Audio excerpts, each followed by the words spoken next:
media loves post-debate analysis. They gave the last debate win to Hillary Clinton. And the next day, they couldn't stop talking about her resounding victory with headlines like these. A win for Hillary Clinton. Donald Trump's disastrous debate. But after Trump did well last night, suddenly no one wants to say who won. At CNN, the analysts don't think debates matter anymore. Mike Smirkonish had to admit, I think the night belongs to Donald Trump, but added, did he grow the tent? Did he? Huh. And Gloria Berger said, he may have done enough to stop the bleeding. I'm not sure any minds were changed this debate tonight. Yeah, when they don't go your way, debates are kind of dumb. The press is all in for Hillary Clinton. They stopped pretending a long time ago. Trump called them on it during the debate, but it didn't stop them. She campaigned where the primary part of her campaign. I want to get to audience questions and online questions. So she's allowed to do that, but I'm not allowed to respond. You're going to get to respond right now. That sounds fair. Hillary Clinton wants to allow. And why did it morph into that? No, answer the question. Why don't you still believe her? You I interrupt do. me all the time. Why don't you interrupt her? I'd like to know, Anderson, why aren't you bringing up the emails? I'd like to know. Why aren't you brought up the emails. No, it hasn't. It hasn't. And it hasn't been finished at all. Ken Carpowitz has a question. It's nice to 1-on-3.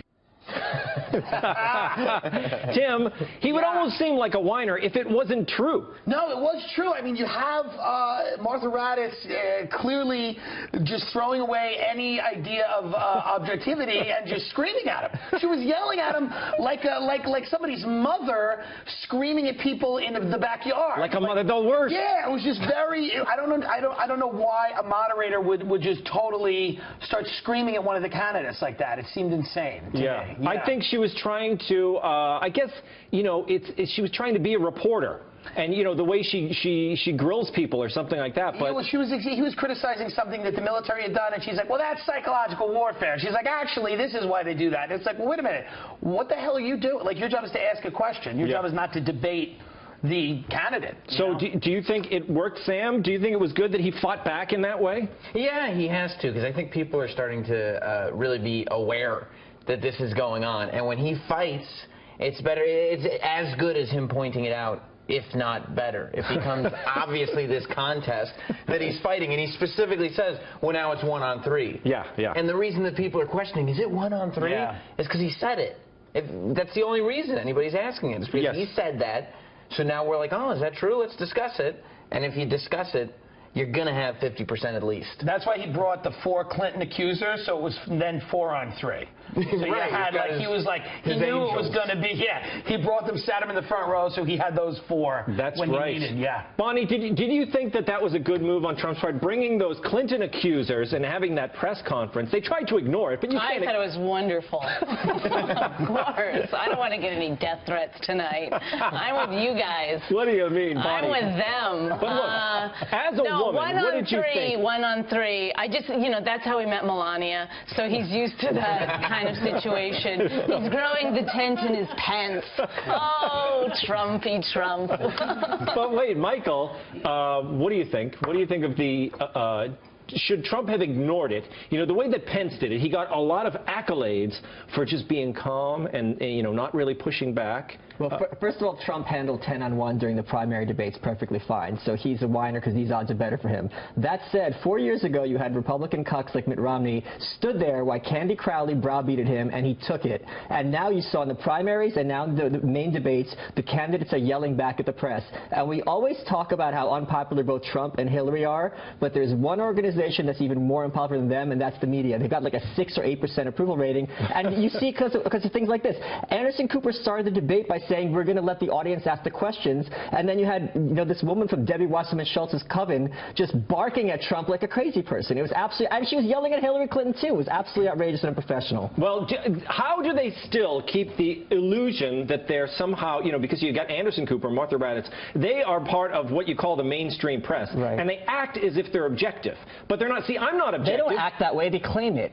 But I think that pretense is falling away very, very quickly thanks to social media, because they're called in their BS in real time. You go on Twitter, and people from the right and the left were like, this is absolutely ridiculous how she's acting. Yeah, not from the left. I saw plenty from the left. I didn't hear much from the left. Don't let his jacket fool you. It's not. You want to see, in a way that I think this is, and Sam kind of hit on it, this is when Trump does the best. Like, this is when he's great. Like, he needs to be attacked for him to be 100% of himself. Had they not been as hostile to him, he might not have done as well. Right. Yeah, I think he was advised to back off in the first debate, and obviously it's just not where he's comfortable, right? Yeah, he likes being in a corner. Yeah. Especially like when you're a cocaine addict, you love that energy. I mean, that's crazy, Vaughn. Okay, look. I honestly don't know why people keep saying that. I don't know why they do. Another sign Trump won the debate is the media wants to talk about other things. Like whether Trump was menacingly stalking Hillary when it was she who crossed in front of him repeatedly during the debate. Look, I don't want to blame the victim, Bonnie, but she was in his space. Yeah, I mean, come on. What was he supposed to do? Leave the stage? I mean, she's walking around and then he's skulking around behind her. Well, look, that's it. Well, you know what it is? He doesn't understand the cameras, I think. Or maybe it's refreshing that he doesn't care about the cameras, because he was like humping a chair at one point. Like, he doesn't care what's going on. He was standing behind his chair at one point. That's what you're saying. But look, this is what they do. You saw it differently than I did. Yeah. I saw it growing his tent. But obviously, men and women see these kinds of things differently. Today, I didn't even see Hillary in the debate at all, so absolutely. Men and women definitely process. I was like, where is this? Why? Who is he yelling at? So I get you. But do you get the stalking thing? That this was all over the internet today. Look at Trump. He was stalking her. She crossed to his side of the stage repeatedly. Yeah. And they called that her stalking him.